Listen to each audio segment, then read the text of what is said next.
You can't have friends and success. You have to choose one or the other. And I'm going to get into why. I got to be honest with you guys, man. And I'm just going to be completely, I'm just going to be very forthright about my personal life and everything on here. I'm trying to find my coffee.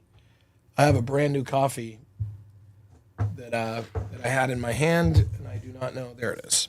Got it. I got to tell you, man, I have been working out in the gym, hiking, running on a treadmill 3 miles a day. I'm now boosting that up to 5 miles a day because 3 miles is starting to get easy. And then on top of that, I'm running a company. I have salespeople all over the country that work for me, and we sell advertisement. And I'm dealing with it. I own a magazine, so we always have interviews and all this stuff and materials. And then on top of that, I'm a father. I'm a father to a 12-year-old boy who is my life and my light. And then I run this podcast. And there just isn't enough time in a day to be able to be successful at things and maintain relationships with people. There just isn't. And I think that the greatest lie that ever gets touted in America is that you could somehow have both. It's like a lie that they tell you when you're young, like, oh no, you should have empathy and care about people and care about relationships and all that because you can be both. You don't need to be this callous jerk or whatever to become successful. But that's not true. It's not true. It's just a lie. I can tell you from being the CEO of a business now for the past 5 years that you find yourself in predicaments often where you have to decide whether or not you're going to be, for the people who work for you, whether or not you're going to be their friend or whether or not you're going to do what's best for the business. You end up encountering that dilemma on a regular basis. On a regular basis. And it isn't that the people that work for you, it isn't that you don't care about them, because you do. But you don't have enough time to show it. You just don't have enough time to show it. You're running around doing a million things, and you don't have enough time to show it. And that's just with the people who work for you and wanting to make them feel embraced, wanting to make them feel cared about and important, which you do care about them, especially if you are an empathic person like me. But you wind up in a situation where you wake up and you're worried about, are we going to land this Gordon Ramsay interview? Are we going to land this Thomas Keller interview? Are we going to get this magazine? Do we have enough net gains to be able to get this magazine pushed? What markets are we going to push to more this time that we did well in last time? You're waking up and your brain is on this thought process, and you're thinking, what about this? What about that? What about sales this week? How much money is coming in this week? What are we doing with this? What are we doing with that? Blah blah blah. And so you end up on the phone with these people that work for you. Well, they in a way they work for themselves, obviously, because people work for their own needs. But at the end of the day, you rely on these people and you care about these people and you call them, but you end up feeling like your mind is in so many places thinking about all these things that need to be done for the success of the business that you fail to remember that you're talking to a human being.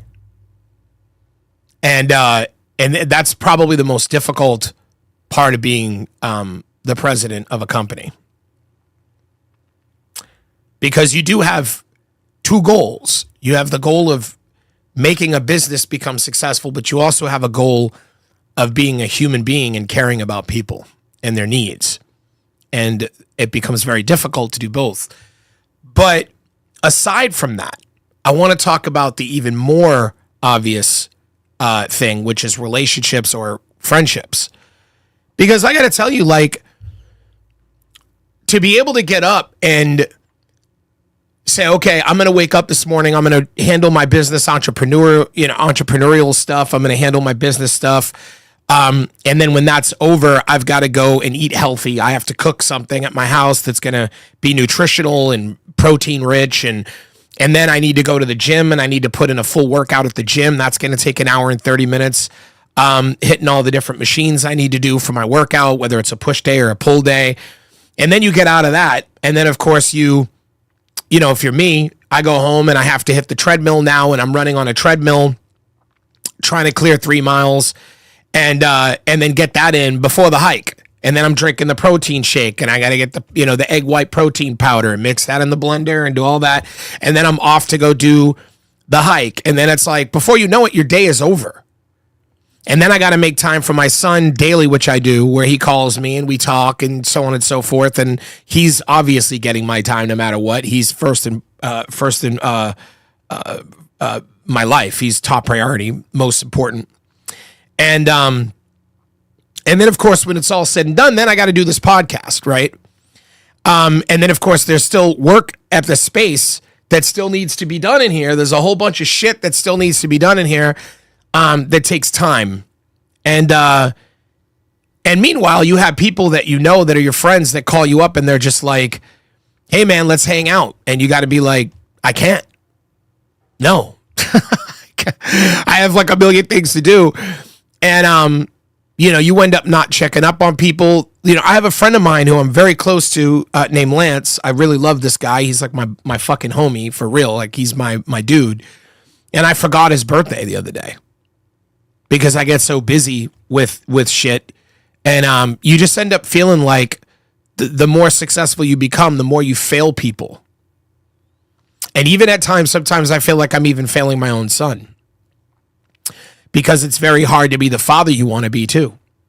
When he calls you and he just wants to show you something he drew or something like that, but you're right in the middle of like in 2 minutes you're about to get pulled into a Zoom meeting, and like you have to tell him, like, and they don't understand. He's 12 years old. I mean, he's smart and he understands things, but there's a difference between understanding the basic premise and really understanding. And he doesn't really understand what it means to run a business or be in that position. All he knows is that he's 12 and he drew something and he wants his dad to tell him it's awesome. And he doesn't understand why you have to go be in a meeting with a bunch of fucking goofballs instead of being able to do that. And, but to become a peak performance male, and what I mean by that is to, perform 100% on everything that you do, be the best podcast you can be in the best shape you could be, eat the healthiest you could be, make sure all your responsibilities are taken care of, bills are paid, make sure that, everything in your house is in order, make sure that, everything with your vehicle is in order. Like, my car is in the shop right now. I've been dealing with hours and hours on the phone with insurance companies in the shop. And, I mean, it's just, it's a lot, man. It's a lot. And to be a peak performer in each category of your life, it requires you to have to be a terrible friend. You can't be there for people. You have no time for people. You become self-absorbed, and you have to be. And because if you drop the ball in any category, it all goes. And then the fucked up part about it is that everybody who's around you really loves the benefit of your success. They love being able to say that they know someone who's successful. They like being able to feel like they're a part of your success. They love that you have money. They can hit you up when they need to borrow money. And many do, believe me. I mean, it's insane how much money I've lent in my lifetime, let alone the last 5 years. But they love, like, in a relationship too, you start dating somebody, they love that you have money, they love that you could pay for nice dinners, they love that you could pay for nice hotels, they love that you can drive around in comfy cars with the heat seats, like Drake says.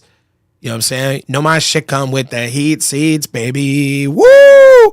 Anyway, but no, like, they love that you have money. They love that. And they benefit from it. My son loves that every time he wants a new cologne, because he's obsessed with cologne, he loves that he can call me and say, Dad, I want this new cologne. It's $300. And I'm just like, boop. And it just gets mailed to him. He wants a new Xbox game. He gets it. He wants a new Steam game. He gets it. He knows that I will say yes and that I could get him these things and that I have money. And he loves that. And everybody loves the benefit of the money that you have and the success that you obtain. But nobody loves the fact that you're not giving them time and you're not there for them as often as they want you to when that's exactly why you have the money and the success to be able to do things for them. And so it just becomes this sort of catch-22 per se. I think I just spit on my lip. I just spit on my lip. Anyway, I don't really know what else to say on the subject. I just know that it seems apparent to me that when you are okay with a mediocre life, and that's okay if people are, I am absolutely not judging anybody. There's a lot of people who love to live simple lives, and that's okay. My father actually said a long time ago when I was young, he said, people like to live simple lives so they can enjoy them. I understand that. I do. I understand that. And that makes a lot of sense. There's different aspects to success, or different, versions of it. And if somebody's interested in just working, the same job and just having enough to have basic needs met and just doing their simple thing so that they can enjoy more walks in the park, I'm perfectly okay with that. And I have no judgments to anybody on that. However, that being said, I have noticed that those people have more friends. They have more time for relationships. They have more time for friends. But when the time comes and they need a heart surgery or a bone marrow transplant or something, they won't be able to afford it. And that says a lot about the way that we've designed our country and the way that we, organize our capitalistic landscape. We have a lot of issues as a country, and I understand that. But I mean, I don't do what I do because I want to be a millionaire, billionaire, trillionaire, and I just want to have more money than everybody else. I do what I do to make sure that college is expensive. I want my kid to be able to have that if he so chooses. And, things that he needs to go to school are expensive. Clothes are expensive for kids who grow and need new clothes every 6 months. And it costs money to see the world and to go on a trip or to be able to have new experiences. It costs money to be able to afford top car insurance so that when your car gets hit, you can have a lot of life becomes a little easier for you. You could pay to have life be a little less stressful. And that's the reason why I do what I do. And it keeps me from being able to build on friendships. But when I have these bad incidences occur in my life, I'm able to navigate through them smoothly because of my financial success. And so it's a trade-off. It's a trade-off. And it sucks that you have to have that kind of trade-off because it gets lonely, man. It gets lonely and you can't trust anybody and everybody has agendas and everybody's trying to backstab you or use you for your shit, your money. I mean, I can't even tell you how many women have made passes at me or tried to feign pretend that they have some sort of interest in me, when in reality, they're just interested in what I can do for them. I've had that, in the past, till I started working out. Now that's changed. Dramatically, actually. And so I'll say that, once you modify your looks and work on yourself, that changes. But people are people, and they all have agendas. And at the end of the day, it's lonely, and it sucks. So I feel like you almost have to teach young people at a very young age. You have a choice. Do you want friends or do you want success? And neither one of those answers are wrong, but you need to kind of decide for yourself what kind of person you are. Because that's it. There's only those two people.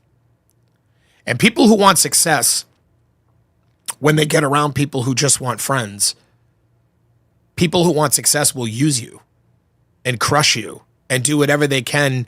If there's anything you could do for them to get them to success, you'll get eaten. Because the person who wants friends is going to think that that's all it is between them and the person who wants success. But in reality, it's dog eat dog in that situation.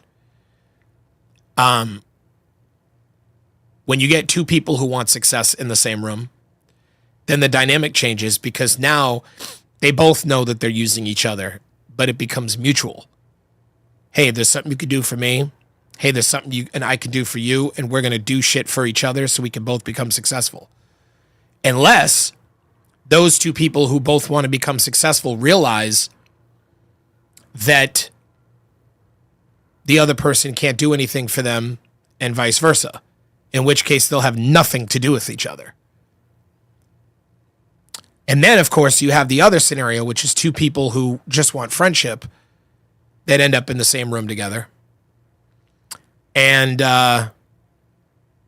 usually that ends up being a happy marriage, because they're both just in it for very, healthy, I just want to be your friend reasons. And there's also when you get a person who wants success and are in the same room as someone who wants friendship, it isn't always that the person who wants success chews up the person who wants friendship. Sometimes the person who wants friendship uses enough guilt to suck the life out of the ambitious one and make it so that they become less successful at whatever they're trying to do. But this seems to be the dynamic every time with every two people that ever seem to encounter each other. So I think it's just really good to know, what are your goals? Do you want love? Do you want family? Do you want friendship? Do you want relationships? Do you want to have a person in your life that loves you? Or do you want to have enough success financially in your life and in different aspects of your life, and look good and have things like be healthy, eat well, see things, be able to afford good health care, be able to afford good insurance, be able to afford, these things. And if that's what you want, you're not going to have any time for friends.